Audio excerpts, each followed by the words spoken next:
All right, this is about the movie The Colors Within. It got released in the US on January 24th, 2025 by GKIDS in 570 theaters. That's a pretty wide release for GKIDS. Usually when you see GKIDS releasing anime movies, it's for some sort of Oscar qualifying run or a more unique niche audience. They have gotten nominated for Best Animated Feature Film before, not at this year's Oscars, but in the past they have. And this kind of fits into that type of movie. This is not a Crunchyroll wide release television anime manga series kind of movie. This is its own compacted story within the movie. And it got released internationally in Japan August 30th of 2024. That's the date that it says on the poster. That's the initial poster, the one on IMDb, and that you can see when you look up this movie. It's an interesting poster. It's like a watercolor poster. It goes with the aesthetic of the movie. But in terms of, this movie's kind of divisive. A lot of people think it's trash.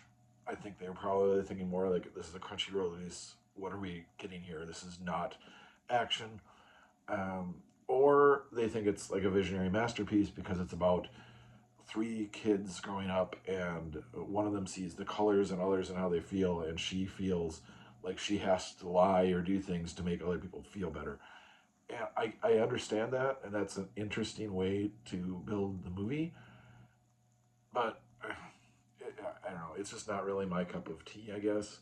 I liked the band aspects and the way the music got started and the rehearsals of the bands, and how like two of the characters would start playing and the third person would sort of have to interact and get in, and kind of using the colors for that. I wish there was more of that, but even that aspect some people don't like.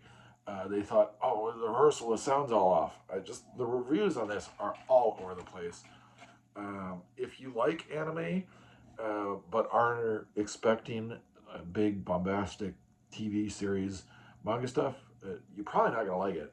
But if you like anime in general, and you like some more of the artistic versions, you're probably gonna like this movie. I'm in the middle because I don't think it completely works with the colors. It centers on essentially three kids for most of the story, um, and that's just completely out of my demographic. If you are a kid, if you have kids, if you're into music, you might like it, but you might not. I don't really think I can recommend it, but if you want to watch like an experiment or something new or different in anime, you might like it. It Another kind of positive of this is that, at least in the trailers, in the English version, it uses this Serenity prayer, and I think in the dubbed version, which I saw, it was some of that was in the subtitles, um, but I didn't get the whole thing that was in the trailer, and I only watched the dubbed version because it was in and out of theaters very quickly. It might still be in U.S. theaters, but it was only in 4 last weekend. So on President's Day weekend, those 4 might have gotten rid of it. Or, since this is a GKIDS movie and it's more of that independent um, niche audience theater chain, it might pop up every now and then in a kind of like a lagoon kind of theater or a draft house kind of theater. But it's not going to be in the big chains anymore. So if it pops up there and you like anime, go check it out. Uh, if you have a few bucks to spare to watch on streaming, check it out. But I wouldn't spend a bunch of money on it because you might literally hate the movie after 10 minutes. Say it's not for you. But you could theoretically like it too. I rate it on the bottom portion of the January movie releases because I did not exactly get how the color schemes, and she justifies her line based off of the colors, and I didn't I didn't really, it's kind of arbitrary on what the colors mean based off of this little girl.